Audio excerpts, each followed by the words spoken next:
to the Mind Vine podcast, where we challenge the stigma associated with mental illness through conversations about a variety of issues impacting mental health. Here we bring you news, views, and interviews that intrigue, educate, and celebrate recovery. Leading us on this journey are the hosts of the Mind Vine podcast, Darryl Mathers and Chris Bovie. Hello and welcome to episode 4 of the Mind Vine podcast. We got a great show. Yeah, I can't believe we're at 4. I know we've done a number in a short period of time here since we've been at the CMHA Mental Health for All conference, but when we did the first one in August, I wasn't sure that there would be a second one, let alone now we're in a fourth one, and we got a couple on the horizon as well. Right. So today, for our fourth episode of the Mind Vine podcast, we're going to sit down and chat with Mara Grunau. She's the executive director of the Center for Suicide Prevention, which is based in Calgary, but they do a lot of work outside of Alberta and across Canada in terms of suicide prevention programs. Mm-hmm. And we have Stan Catch Kutcher. up with Dr. Stan Kutcher, who we've certainly, our organization, Ontario Shores, have a relationship with Dr. Kutcher on curriculum, and he's the Sun Life Financial Chair for Adolescent Mental Health and at IWK Health Center, and really he's everywhere. He's all over the world. One of the hardest working men in show business and mental health, and just a lot of good insight whenever we get a chance to catch up with Dr. Kutcher. And judging by our brief interaction with him this morning, pretty passionate Jays fan. Yeah, frustrated Jays yes, fan like the rest us all. Of us. Yes. Yeah. Well, hopefully these guests, this experience is not a frustrating one. Hopefully it's very enlightening, and we're going to start with Mara Grunau and Dr. Kutcher, and then we'll be back.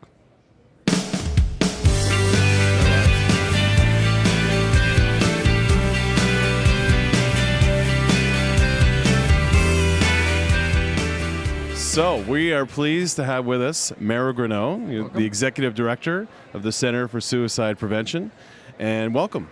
Well, thank you. Thank you both very much for having me. Thanks for being here. So I know you're based out of Calgary, but your organization is not just specifically based in Alberta. I know you offer programs across the country in some form or another, and you were talking about a bit of that today in your presentation at the conference, were you not? Yes, that's right. So the Center for Suicide Prevention is a branch of the Canadian Mental Health Association, though you can't tell from our name, but we are a branch under the Alberta Division.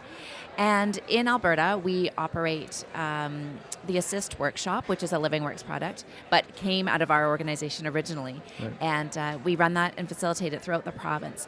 But the workshops that we've developed, as well as all our information services, we offer across Canada, some in the United States, and some around the world. Wow. So we were talking earlier about suicide, and we talked earlier about the Kids Help Phone survey. It showed the prevalence of young people contemplating.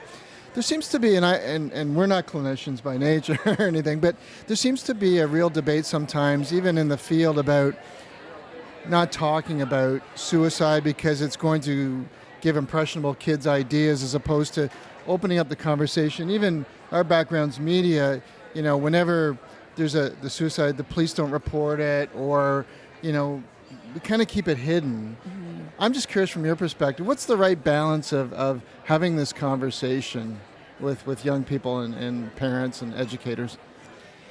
So, you touch on a lot of really important points. Maybe I'll start with the media. Sure. So the media are a key partner, and we need to have thoughtful, responsible conversations and dialogue about suicide. Being silent about suicide is not going to stop suicide. Conversely, talking about it is not going to put the idea in somebody's head. If you ask someone directly, are you thinking of suicide, and they're not, the fact that you ask them is not going to now make them consider suicide. Right. It's not suggestible. However, a number of years ago, the Canadian Psychiatric Association, I'm sure as you both know, have established responsible media guidelines, and they're quite stringent. And the purpose behind that is very thought out, and it's all around contagion or clusters. So while you can't incite suicide by asking, when somebody near you, close to emotionally, dies by suicide, you are at greater risk. So whether that's a family member or a very close friend, the best example to illustrate this, of course, is unfortunately, in our Indigenous communities, where we see clusters often, where we'll see one person die, and then in very short order we'll see another person die, and so on, and that's because of their tight interconnectedness and the collective culture that they are. So when the CPA established these guidelines, that's what they were trying to avoid. But what happens in practicality is the media then shy away because they don't want to do it wrong. They don't want to create any more damage, and so then they don't report on it at all. And the silence isn't helping us either. Right. So what we really want to see in an ideal world is discussion like this. Open, thoughtful, considerate dialogue where we talk about suicide without glamorizing it or sensationalizing it. Right. Now, an interesting point, because I wanted to talk about, is the really epidemic or the prevalence of suicide in our northern Indigenous population, and none of it and things like that. So I was just curious, because I think you have programs that are really geared to that specific population, because often they're looking for homegrown solutions within their own communities. What kind of things are you guys doing to sort of reach that population? So we do run information services where we do knowledge translation of all the primary research that there is out there, and we put it out in easy to use media. So everything from Twitter to webinars, workshops, toolkits, articles. And we try to cover the gamut in terms of different populations and different demographics. When we look at our Inuit people or any of our Indigenous people, the best, in our opinion, we're going to see the best results if the initiatives come from within. Right. I mean, I've done several many media interviews where they say, what is the answer? You know what? Self-government is closer to the answer than anything that we can offer. We need interdependence. We need to work together with our Indigenous people as mainstream society, but we can't solve it for them. Right. Just touching on that, the epidemic that's going on in northern communities, I think if people realized the issues, if they fully realized the issues that were happening in those communities, they'd be appalled.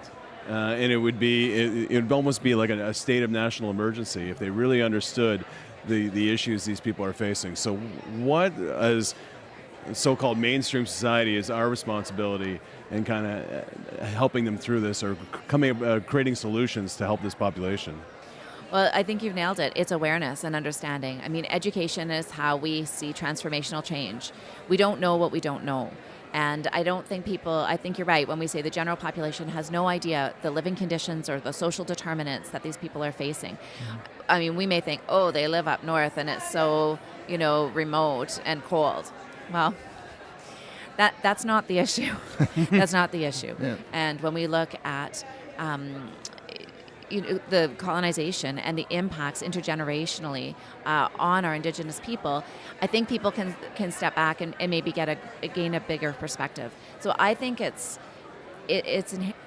beholden on all of us as Canadians to learn our history, not just the history that we were taught in school. Find out really what's going on. And, it's an awesome opportunity for the media to tell that story. And I think about the different ways that we're hearing the story more and more through the Truth and Reconciliation report or a commission. We're hearing lots of stories come out of that. But we're also hearing stories from people themselves. And it's the voices of the Indigenous people themselves that are going to teach us. And I think of Joseph Boyden, who's a Canadian author. And last year he worked together with the Royal Winnipeg Ballet, and they produced a ballet to show the impact of residential school, but also gave us all a larger history lesson, I think a broader history lesson than anything we would have learned in social studies. Yeah, when we look at the sort of the prevalence of suicide, even just in Ontario or nationally, like I look at something that, if it was an infectious disease, like when SARS came, how much resources and everything we poured into that killed a very small part, but we look at how many young people die each year. What do you think is the greatest barrier to us to moving? When you look at these studies that say 1 in 5 have contemplated suicide or had actually half of them may have had a plan, right, of what they were going to do. What do we need to do? What is the biggest barrier facing us sort of changing that tide, do you think, from your perspective? Unfortunately, I think the biggest barrier remains to be stigma. You're right. People do not know the rate of suicide in this country. So one story that I like to tell to illustrate it is if you imagine a 747 flying, it crashes, everyone on board dies. The next month it happens again. The next month it happens again. Happens every month for an entire year. That's how many Canadians die by suicide every year. It's nearly 4,000. It's the second leading cause of death amongst our youth after car collisions. And it's been like that for years. It's been like that for years. This is not new, and it's not going away. And it's not going to go away until we have a coordinated response and a coordinated approach. And there aren't a lot of best practices in suicide prevention. Suicide's complex. People are complex, so no two people's experiences are the same. But we do know that there are 4 big buckets, if you will, of best practices that if we implement all of them together, then we will start to impact the rate. So open and easy access to mental health care, responsible media reporting like this, reduce access to lethal means, make it harder for people to access things that can kill themselves. And the 4th one is education. And with education, I would include research and surveillance as well. But people have to have awareness. They have to know what's going on. We have to collect the data. We have to be able to have our own studies. Our keynotes this morning talked about how we're always looking to the United States for our research because we don't publish enough here. We need more information here. And when we coordinate and we bring all of those best practices together, that's when we're going to start to see an impact. But if we only do one thing, like for instance, if we open up mental health care, but we don't restrict access to lethal means, we're just going to get displacement, and we're going to get one pushing the other. So we need to really bring it all together in an interwoven approach. Right. When you mentioned media, I think even beyond sort of the traditional media, when I think of TV and even my own kids and the stigma, they get to them before we get a chance to get to them, because we don't really have proper curriculum. So the shows that they watch that talk about mental health, or even for our standpoint, a hospital that provides mental health care, are usually very dark and disturbing. And so we're almost behind the 8 ball with kids, because I kind of put myself in their mindset and say, boy, if that's what it looks like and that's the care you get based on movies and TV, I don't want to talk about it. And that's, how do we change that when especially when I guess TVs and they're about making money and sensationalism, and how do we get to kids younger so that's not their perception of help and mental health and mental illness? I don't think there are any easy answers. I'm asking, to be honest. All right, asking the impossible question. Yeah, I know. But I know, I'm a parent too, and I just think, the more we're willing to have the conversation at home, the more we're willing to have the conversation in our schools, and the more kids grow up. I think kids are growing up now, yes, exposed to far more stuff, of course. They've got the world in their pocket on their, lovely smartphone. But at the same time, they're not as afraid to discuss things that I think we never would talk about when we were kids. And I think, we have to remember transformational change takes a good 10 years. Think about, how many of us had car seats when we were infants, and yet how many car seats did we own for our children? My kids get in the car. I might be moving the car from the front of the house to the garage. They put on their seatbelts. It doesn't occur to them. They don't even notice. They just sit down and put it on. In the session, I talked about CPR. Not that long ago, we really thought if you were in cardiac arrest and there's no cardiologist around, there's nothing we can do. We know that's not true. How many of us can do CPR? How many of us can use a defibrillator? Even though there's all this sensationalism, I think we can get ahead of it. And I think with open and honest dialogue, I think kids are more receptive today than we were as kids. Yeah, I agree. Conceding the fact that we still have a long way to go, and not with suicide alone, but mental illness in general. We have come a long way in a short period of time, and I wonder, like in your work, are you seeing people more receptive to the education, to the messages, to the work that you're doing? Yes, absolutely. This is mental health time. It absolutely is. We've seen more momentum in mental health in the last couple of years than we have ever, and suicide is just a tiny bit behind. But absolutely, people are far more receptive and more willing to have a conversation. People are understanding. Research will tell us that for every suicide death, we lose that person, but also the 20 people closest to that person are also taken down. And people are understanding the impact. We used to talk to workplace and they would say, oh, we don't want to get involved in suicide prevention because we don't want to be liable. They don't realize that if somebody on your team dies, the whole team is affected. And workplaces starting to come to the table now. They're starting to understand that that is a reality. I'm from Calgary. It's no secret what's going on out there right now. Thousands of people have lost their jobs in the last couple of years. And when things are flying high, it's very difficult to get the oil and gas companies to the table to talk about mental health. When things are like this, they are more open and receptive. Of course, they have no training budgets, so it's a little bit of a catch-22. But we're able to have the conversation. And yes, I would say it's very slow. We have lots of work to do, but we are seeing more action now than we ever have. That's great. Well, hopefully it keeps going. I know places like this is always a great place to share ideas and education and it was great chatting with you today. Yeah, it was a pleasure. Thank you for taking the time to join us. We appreciate it. Well, thank you very much. Thank you both for having me and for having this thoughtful, open dialogue. Thanks very much. Thanks. You. Thank you very much.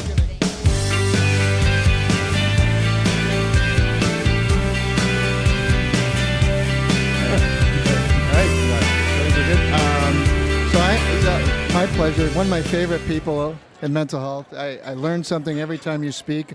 Fortunately, it's hard to find you. You're so busy. You're everywhere. It's great to be here, man. So Stan Kutcher, I have to look because your title's so long. I know you're Sun Life Financial Chair for Adolescent Mental Health.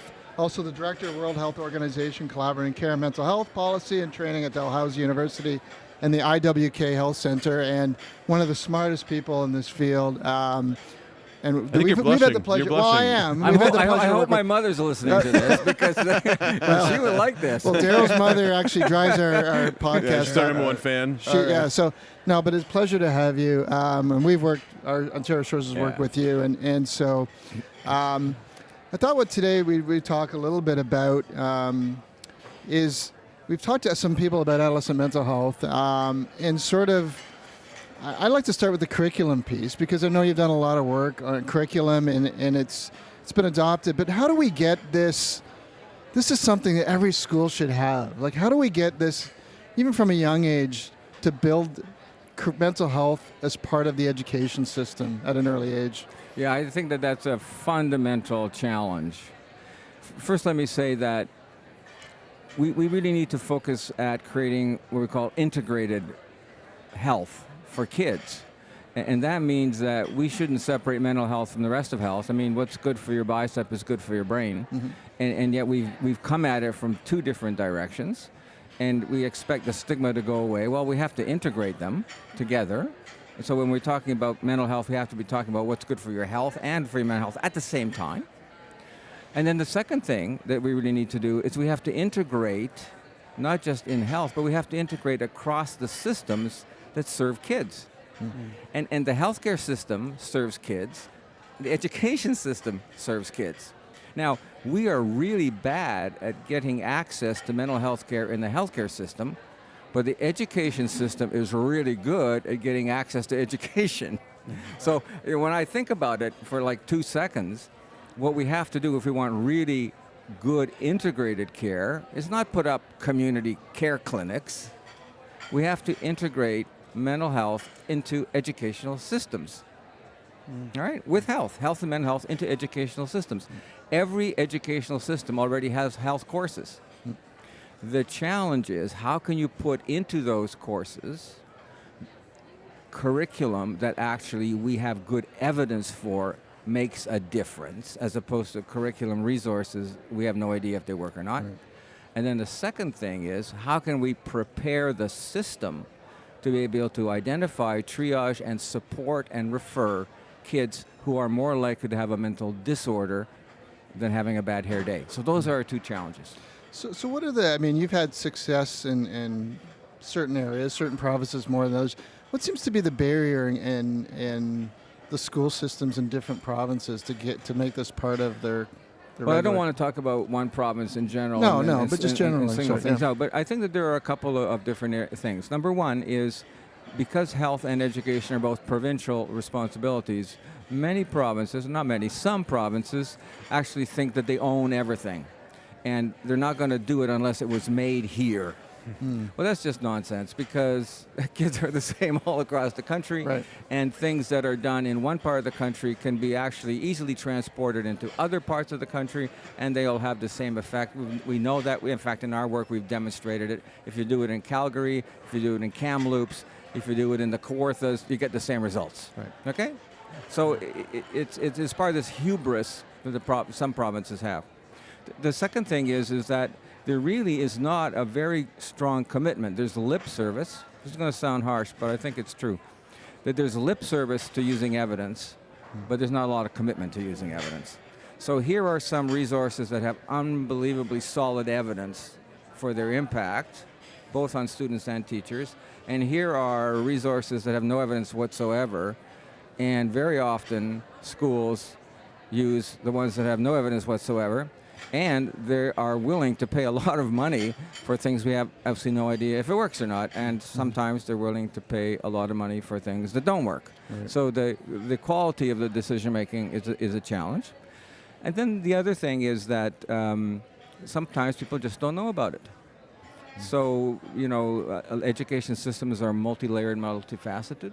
What goes on in a single school, what goes on in a school board or district, what goes on at the ministry level are often very disconnected one from the other. So we can have a school or a school board embracing best evidence interventions and using them, and the ministry being completely unaware. We can have the ministry people saying, look, this is fantastic, let's do it, and the schools and the school board say, no, thank you very much. So there's multiple levels of challenges. Right. The numbers out there around adolescent mental health and suicide are astounding. I mean, and they're not new. They've been around for years. We were just talking earlier about suicide and the second leading cause among young people. That's been a stat. It's been around for a very long time. What's it going to take to get everybody rowing the boat in the same direction? I wish I knew the answer to that question. I think a couple of things have to happen. One is that people have to put their egos aside and say, gosh, the stuff that people are doing in BC are really good and maybe we can use them in Ontario. Or the things that are happening in Newfoundland are fantastic. Maybe we should use them in Quebec. That's really, really important. I think what we really also need is an independent, unbiased, and uninterested, I want to stress uninterested, resource in the country that will provide a place for all this information to be easily collated and made available. Because one of the big challenges is people finding out from where do you go to find out what's the best mental health literacy intervention for grade 9? What is the best social emotional learning program for grade 3? What's the best gatekeeper training model for suicide prevention that can be used in Ojibwe Cree populations? Okay? So, and there are answers to those questions, but where do you go? Right. The schools are just overwhelmed by people marketing them stuff. And they have a hard time differentiating what is an effective and safe intervention from one that is not effective and may not even be safe because the marketing is so slick and the marketing is so fantastic. So I also think that there is an important role for the federal government here. And the federal government regulates medications. And I've heard that the federal government is going to start doing some regulatory work on over-the-counter medications. But there are an awful lot of interventions which are psychological interventions or social interventions which are being sold as health improvement interventions for which there is absolutely no regulation whatsoever. So people haven't got a clue. It's really a wild, wild west of marketing, and it's buyer beware. So I think at a lot of different levels that I think there's things that we can do. And it's funny, we've all come together to this conference to learn from each other, but we even see that in the mental health care system is this fragmented. There's so many organizations doing so many different things. The concept of collaboration is still a new one in It's mental still, health. and yet, often when you try to collaborate, everyone's kind of guarding their turf. And do you think mental health system, you look at things like Cancer Care Ontario and things where it's a model, a system model, do you think we'll ever get there with mental health that all these agencies can look at what's best for the person at the end as opposed to sort of protecting what they've got? Yeah, I'm going to say some things that people are going to get upset about That's now, okay. but that's okay. It'll drive the numbers up. Yeah. So one of the things that I see around the mental health non-system, it's not a system, is that to many people, collaboration means do it my way and don't touch my budget. And there's a lot of jockeying for position, jockeying for dollars, marketing themselves. It's not always the group or the organization has the best evidence of outcomes.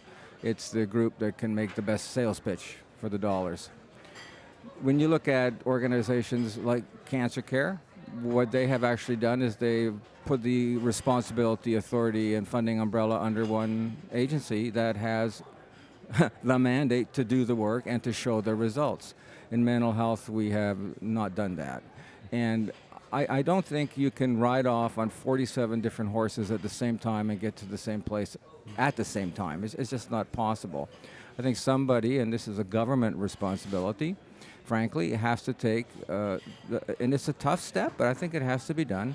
Okay, there's going to be authority, there's going to be responsibility. We're going to look at outcomes, not outputs, and the funding will flow in this manner. And what you do has to be done based on best available evidence, not because your staff just happen to like doing it that way. That takes guts, that takes commitment, that is difficult to do, but that's why we elect people to Parliament to make those difficult decisions. Well, I wonder if the landscape might be right for something like that, just given the government's connection to mental health and mental illness. It's funny that the federal government. Well, the federal government, yeah, because you mentioned the federal government has a role to play in this as well. And it wasn't that long ago that you and Justin Trudeau, before he was Prime Minister, actually participated in a documentary for Ontario Shores on adolescent mental health. He in particular, he's just one man in government, but I mean, the Prime Minister has a connection to mental health. Certainly the current government has more of a, seem to have it higher on their priority list, mental health, than maybe the previous one. Is the landscape finally here that maybe we can start digging and start building something in the next couple of years? You know, I'm hopeful. I'm hopeful for sure, very hopeful, that this government, compared to the last government, will have more empathy and more concern for addressing this as an issue. But I'm also very aware that mental health, particularly at the federal level, is a major political issue. I mean, health is a provincial responsibility, and the federal government has a role to play for sure, but exactly how that role should be discharged is a difficult question. And there's a lot of discussion at many tables about that way to do that. I think what is also hamstrung to people is that there is so much disagreement, cacophony of noise in the mental health landscape. There are people doing, as I said earlier, riding off in 47 different directions, 407 different directions at the same time. Everyone's saying, this is my way is the best way, this is my way, no, my way is the best way. You know, pundits have written that we live in a post-truth era, which means that rational decision-making, empirical evidence, and scientific data is shrewd on the basis of how I feel. So if I feel that this is the right thing, then it means it is the right thing.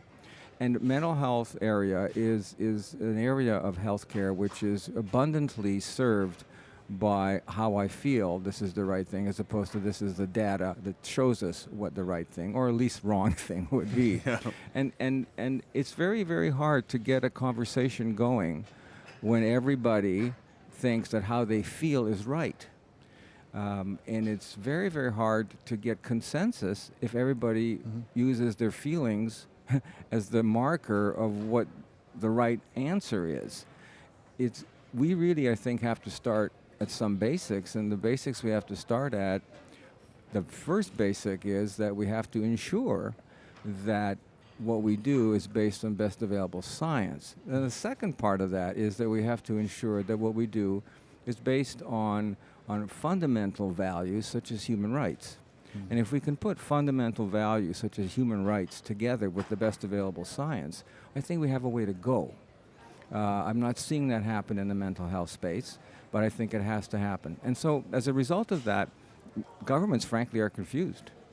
They don't know who to listen to. They're getting 37 different groups coming to the door, knocking on their door, saying, "I'm doing it this way. Support me, support me." How do they make that decision? It's a difficult role for them to be in, and I think that we in the mental health area have to say, look, how can we come together on this? So how can we make an agreement that human rights and best available scientific evidence have to be our driving factors? Right. Before I let you go, I wanted to close the loop a little bit because we were talking earlier about sort of the OHA and hockey and stuff. The OHL, yeah. OHL. So you did a lot of great work on it. Teen Mental Health Org. People should check it out because there's so much good information on there that speaks in layman's terms, which is sometimes hard to find. But you did a lot of work around concussions, and I'm surprised. I still, when I go out to schools and I ask how many kids have had a concussion playing sports or whatever, there's usually quite a few. And then I always ask, like, how many of you played within the week? And all of them. And I'm like, are we making any headway on the field of concussions with young people? Because it seems like we, even as coaches or teachers and that, we kind of just ignore that important component of it's a really important issue, and we focused on concussions as part of the things that we were doing because about 10 years ago we realized I was seeing kids clinically who are coming in with depression, and when I took the history, they'd had a concussion, and all of a sudden some light bulbs went off. It wasn't popular that no one was talking about it, so I said, well, let's put together some educational resources to do this. And we did the first drafts, and then later on we improved them a heck of a lot and did the second drafts. And we make them freely available to everybody. What boggles my mind is now that there's tremendous more awareness, people still aren't using the resources. So there's this huge gap, we call it the valley of death, between the science and the information and its uptake, the utilization of it. And there I think the vector runs both ways. So, for example, on the concussion thing, when we first launched the concussions, we worked with you guys at Ontario Shores. You guys have been fantastic. Okay, now you're helping people be aware. This is an important issue, important clinical issue. It's important for schools and for teachers and for parents and for coaches. We talked about Justin Trudeau. Justin actually did a video, almost like a video blog, but a video appearance, because he was tied up in Newfoundland and his plane couldn't get out because of the fog. we had a video of him. We had it at the IWK hospital, and he talked about the importance of this to a huge audience. We had the Navy come in, and the HMS Toronto did a thing about it, and it was a great launch, and then it ended. It ended. And when I look back, I said, what didn't we do right? Well, maybe one of the things that we didn't right, we didn't market it well, but we're not marketers, we're academics and we're clinicians, and we do our very best. Maybe we need to pair with a marketing organization, but then I don't want to be the same as a snake oil salesman selling stuff to schools. Right. We want to sort of keep a little bit of purity here, as much as we can. But also I think there's the responsibility on the schools to look for the best kind of stuff. I mean, you can't just sit there saying, okay, we're going to keep doing things as we're always doing them. We have to start actively seeking for this kind of information.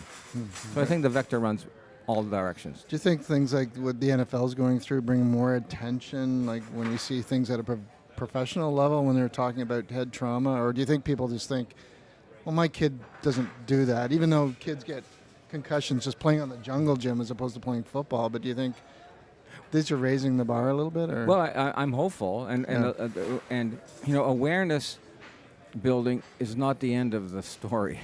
Awareness building is the beginning of the story. Right. Okay. So now we got, like when I live in Halifax, and so we got a Cole Harbour boy right out there, and when he, greatest hockey player in the world these days, but when he got that severe concussion, and you could see what impact it had on him for such a long time after. When he came back to play, we're watching him play, he wasn't himself.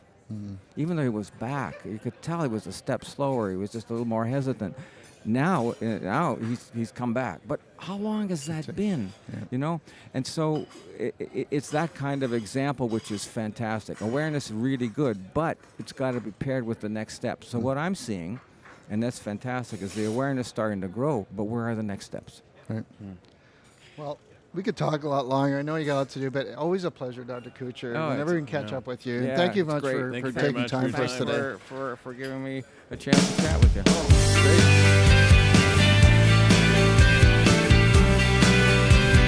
Great.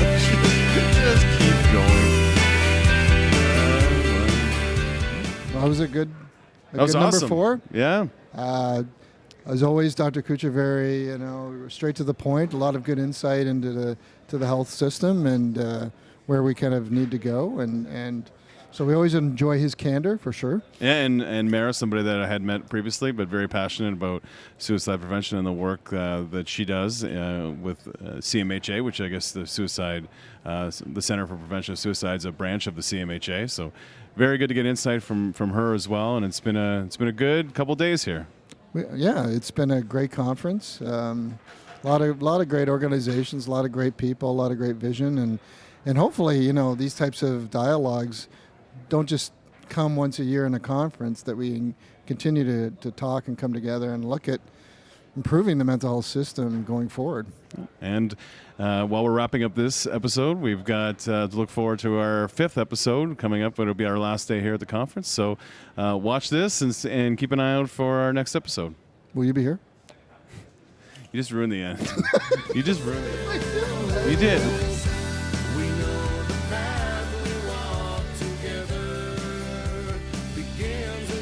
Thanks for tuning in. Visit mindvine.ontarioshores.ca for details on upcoming podcasts. And don't forget to keep the conversation going on social media by using #MindVine.